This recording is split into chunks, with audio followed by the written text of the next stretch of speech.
Hey everybody, this is Claire, and this is Small Joyful Things.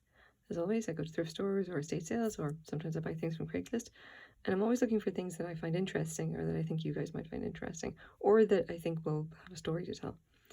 And then I bring them home, try and find out as much as I can about them, and then tell you guys about them. So here's what I've got today. Still bumping the camera, of course.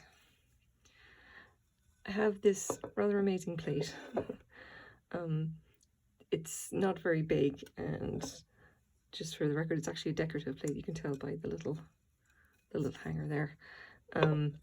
It is incredibly brightly coloured. I mean, I can't describe for you just how bright these oranges are, and you can see from looking at it that this is actually hand painted, all of it. And I'm not sure if I would say that they did a great job. It's like they definitely kind of fluffed the lines a little bit, but you can see there's a little bit there that's kind of pulled off a small bit. But it's quite nice, it's quite interesting, and this plate definitely has a lot of story to it. Like, this is one thing about decorative plates, is that they do generally have quite a bit to say. The only problem is that most of them are kind of worthless. They were essentially made just to be decorative, and there's nothing further going on with them. Anyway, but before I get to everything else about it, it is 8 inches across and just about an inch high. Quite small. It's not like this is definitely a plate for hanging on the wall. This is not a plate that you'd be able to use. I actually suspect that, considering, well, I know it's quite old, it's probably not food safe even as well. It's entirely possible, like the surface or whatever is not food safe. Like, you can see that is possibly, the black there is possibly glazed in, but that is definitely painted.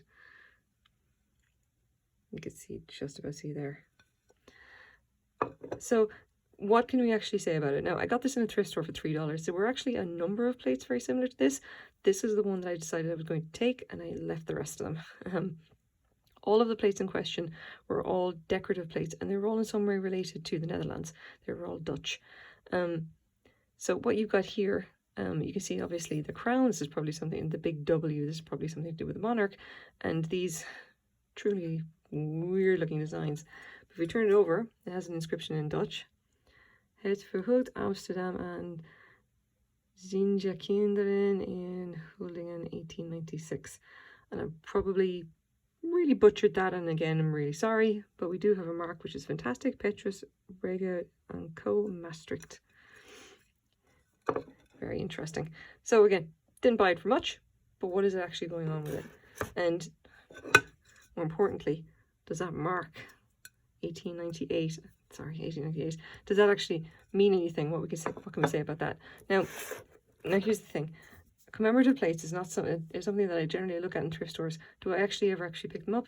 Basically never, because the ones that you see are just not valuable. Like, they were a thing, I guess, around the 1970s, 1980s, buy commemorative plates, and they would be like limited edition, and maybe they'd be worth something or whatever. And essentially, they were overproduced, like you would not believe, and they just didn't really go anywhere. And now, if you go to a thrift store, you can essentially go to an entire section which would be filled with nothing but decorative plates of every possible size and types, and they literally just go up on the wall, Maybe it's kind of a more, like, maybe it'd be 1950s kind of thing as well, but they're not really valuable. You see loads of them. I've seen, the ones that I actually see most often, or that I can, that I could just mention off the top of my head, would be the Norman Rockwell plates. And they're literally just these very nice plates. They usually come in nice boxes, and they have a print of a Norman Rockwell painting on the front of them. And that's basically it. There's nothing else really going on with them. They're literally just like, if you want to hang a plate on your wall that's got a Norman Rockwell picture on it. Norman Rockwell, if you don't know, is a very famous painter. His actual work, if you have the paintings, is worth like millions of dollars. And he's a fantastic style, which I do recommend just go look it up, because it's very distinctive. You'll probably recognize it, and you recognize that you've seen some of his work already. He's that famous. But anyway, that is just one of the types of decorative plates that I would have seen that I would generally just completely ignore, because it's just not worth anything. And thrift stores, they tend to be very variable anyway. I generally find it for the money, it's just not worth it. Nobody collects these anymore, not really.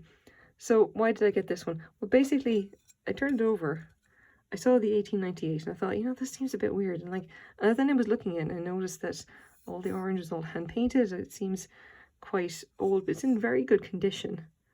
But I kind of had a suspicion that it was quite old. And I ended up kind of looking over the couple of plates that were there that were all had the similar theme. They were all Dutch in some way. They were all decorative plates. They all had something related to the monarchy on them. And I thought, you know what, this is probably the oldest one. Turns out I was right. I did Google it actually before I left the store. And then it is related to the inauguration of Queen Wilhelmina of the Netherlands. And she was crowned queen in 1898. So I'm going to show you a little bit about this. So first of all, the actual porcelain and pottery marks for Petrus Regout Maastricht. This is just basically they became later known as Royal Sphinx, but initially they were called Petrus Regout, and they were, you know, established quite early. Okay, now we do have a list here of the different marks that they would have used, but in this case, nicely enough, we have the actual date. It's 1898. So you can actually date the plate quite exactly. It was made for the inauguration. I'm going to assume it was made the same year. Splitting hairs, it may have been made like the year prior or something like that, but it's definitely been made by 1898 because that was when she was crowned queen. So a little bit of history or whatever around the company. Long since it's been, you know, sold and reorganized, and like the way that it goes with older pottery companies. The mark here of the Sphinx is the one that kind of shows up a bit more, and you can see as well that this one here, if it'll load up for me, says made in Holland, and obviously enough this one does not. This was not made for export, not in North America in any case. So anyway, it was actually changed. The company name was changed to Petrus Regout Co, and it doesn't actually specify the date when that happened, but in 1879 the image of the Sphinx started being used as a company mark and logo, and then since 1899 the company was called De Sphinx. Can't help laughing at that. So yeah, 1898 for that. Yeah, that seems pretty good. So anyway, did they actually do a lot of commemorative plates? Yes, they did. They did quite a number. And you can see that the prices are sort of all over the place here. Whether they actually sell or not, unfortunately, I have to say that they probably don't, just based on what I know about thrift stores, unless they're exceptionally unusual. Yeah. A lot of blueware, I have to say. This one is kind of unusual in the fact that it's bright orange.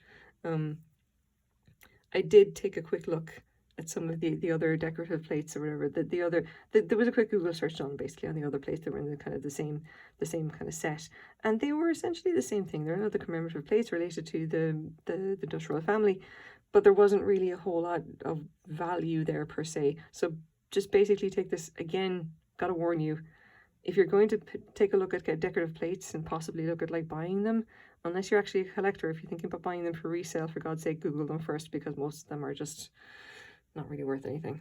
Now, the interesting thing about this particular plate is this, and this is Wikimedia. This is like Wikimedia Commons. So this is an actual picture of the plate from Wikipedia, and it says here in English, a commemorative plate of the 1898 inauguration of Queen Wilhelmina, produced by Petrus Regout Co in Maastricht, Netherlands, and it's in the collection of the Rijksmuseum in Amsterdam. So this is an actual museum piece. Like, it's not screwing around. Like, this is not a reproduction, as far as I can tell. Everything about this suggests that it is actually the 1898 date in the back is actually the correct date, and this is an antique. This is more than 100 years old. Again, I'm absolutely stunned it's in its good condition as it is. But you can see that it's exactly the same. It's definitely the same plate. It was produced by the same manufacturer, and all of the kind of like the style and the wear and everything on this it very much suggests to me that this is an actual antique. This is the real deal, which is great for us anyway. But anyway, what do we know about the plate itself? The Petrus Wilhelmina plates, they did a couple, and I've been trying to find out what it's actually worth, and yeah, it's been something. It comes up every once in a while. For what it's worth, I did actually look up on eBay, and there is one on eBay for $80. plus ridiculous shipping or whatever from the United States. And there's another one here of her Silver Jubilee. But yeah, so the problem here is this actually worth like 89, 80, you know, that's going to work, I think, about maybe $60 or $70 US. Is it actually worth that? Not as far as I can tell. There are no sold listings of this in the last like 90 days. Anything of like this plate or whatever. Possibly it just doesn't come up often enough, but it definitely does not sell for that much. Like, again, I only bought it for a couple of dollars. I would say it's probably not going to like sell for much more, unless, I mean, you have to consider the market. Who's going to be interested in buying antique commemorative plates that, you know, unless they're a museum, and the museum has already got one. Oh, come on. Okay, but anyway, who was she? Who was Queen Wilhelmina? I'm going to actually put a link to this article down in the description if you want to take a look at it. Her life was just the stuff of legend, as far as I can tell. Her father died when she was very young. She was only 10 years old, and she essentially ascended to the throne, and she was technically the last of the line, kind of thing, even though she was a woman. And there's other things as well, according to, like, you know, her, like, she went through both world wars, and she had some like really interesting, like, she was essentially like the queen of the people. She was like, she wanted to make things better for the people of the Netherlands, and she was kind of not really on board with after World War II of like the old guard coming back and taking the same, you know, the same factions taking control and everything. She wanted change. She wanted the best for her people, and she like is still kind of loved today. She's like a symbol of the Dutch resistance, you know.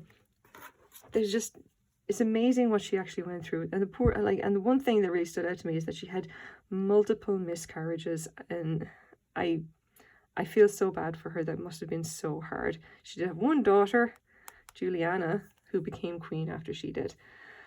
Yeah, very interesting life. But anyway, if you want to have a read of it, it's in the description. You know, definitely read. So, having said all that, what am I going to do with this? I say I'm probably going to put this up on Etsy. I'm not sure, like, how much aesthetic value someone's going to find in this. It's possible that someone just will like it for someone who essentially has Dutch heritage will like it just for the fact that it is actually a commemorative plate for the Dutch royal family. You know, it has interest in that. It also has like a really incredible design that I really do not expect from a plate that's like over 100 years old. I mean, bear in mind, this would have been Victorian era. This does not look like Victorian design. This looks like some crazy Scandinavian stuff that someone came up with in the 70s. And I know it's not. I know it's actually from 100 years ago. Forward thinking, I guess. But it's definitely unusual. And yeah, what a great way to discover history. So here you go. This is my small joyful thing for the day. I hope you guys like it as well. Thanks very much for watching. Bye-bye.